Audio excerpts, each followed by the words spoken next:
অনেক Indian cricket fan এটা বলছিল যে প্যাট কামিন্স আসার পরেও যেন টিম ঈশান কিষানকে নিয়ে ক্যাপ্টেন্সি কন্টিনিউ করে, বাট তারা ভুলে যাচ্ছিল এটা জেসে ক্যাপ্টেন নয়, এটা অস্ট্রেলিয়ার ওয়ার্ল্ড কাপ উইনিং ক্যাপ্টেন। তার মাইন্ডসেটটা এমন, অস্ট্রেলিয়ার মাইন্ডসেটগুলো এমনই হয়।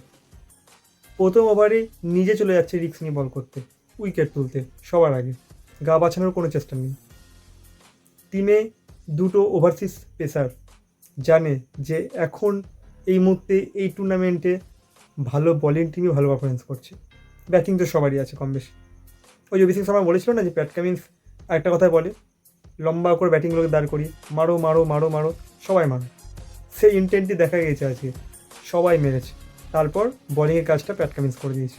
প্রিয়ান সারিয়া, সূর্যবংশী, অভিষেক শর্মা, প্রিয়ান সারিয়া সব থেকে হাই স্ট্রাইকে ব্যাট করছে পাওয়ার প্লেতে, তাকে আউট পাওয়ার প্লের ভেতরেই। আর ব্যাড লাক শুরু হয়ে গেছে পাঞ্জাবের। দেখা যাক এবার এই ব্যাড লাক কবে গুড লাক হয়।